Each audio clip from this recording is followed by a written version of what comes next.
எஸ்ஐயா அதிகாரம் 27.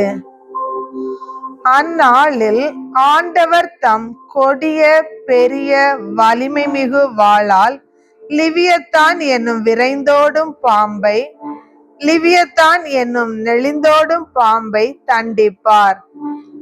கடலில் இருக்கும் அந்த பெரும் நாகத்தை அவர் வெட்டி வீழ்த்துவார்.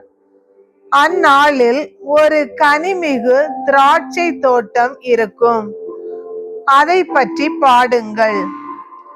ஆண்டவராகிய நானே அதன் பாதுகாவலர், இடையராது அதற்கு நான் நீர் பாய்ச்சுகின்றேன். எவரும் அதற்கு தீங்கு விளைவிக்காதவாறு இரவும் பகலும் அதற்கு காவலாய் இருக்கின்றேன். சினம் என்னிடம் இல்லை, நெருஞ்சியையும் முட்புதரையும் என்னோடு போரிட செய்தவன் எவன்? நான் அவற்றிற்கு எதிராக அணிவகுத்து சென்று அவற்றை ஒருங்கே நெருப்புக்கு இரையாக்குவேன். அவர்கள் என்னை புகலிடமாக கொண்டு வலிமை பெறட்டும், என்னோடு அவர்கள் ஒப்புரவு செய்து கொள்ளட்டும், என்னோடு அவர்கள் சமாதானம் செய்து கொள்ளட்டும். வருங்காலத்தில் யாக்கோபு வேரூன்றி நிற்பான், இஸ்ரேல் பூத்து மலருவான், உலகத்தை எல்லாம் கனிகளால் நிரப்புவான். அவனை அடித்து நொறுக்கியோரை ஆண்டவர் அடித்து நொறுக்கியது போல் அவனையும் அவர் அடித்து நொறுக்கியது உண்டோ? அவனை வெட்டி வீழ்த்தியோரை அவர் வெட்டி வீழ்த்தியது போல் அவனையும் அவர் வெட்டி வீழ்த்தியது உண்டோ?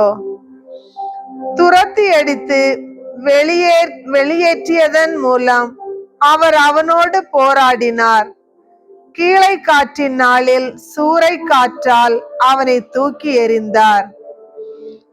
ஆதலால் இதன் வாயிலாய் யாக்கோபின் குற்றத்திற்காக பாவக்கழுவாய் நிறைவேற்றப்படும்.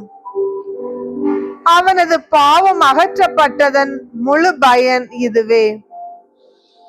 சுண்ணாம்பு கற்களை உடைத்து தூள் தூளாக்குவது போல அவர் அவர்களின் பலிபீட கற்களுக்கு செய்வார். அசேரா கம்பங்களும் தூப பீடங்களும் நிலை நிற்காதவாறு நொறுக்கப்படும். அரண் சூழ்ந்த நகரம் தனித்து விடப்பட்டுள்ளது, குடியிருப்பார் இன்றி பாழாய் கிடக்கிறது.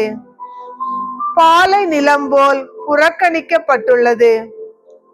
அங்கே கன்றுக்குட்டி மேய்கின்றது, படுத்து கிடக்கின்றது, அதில் தலைத்துள்ளவற்றை தின்று தீர்க்கின்றது. உலர்ந்த அதன் கிளைகள் முறிக்கப்படுகின்றன.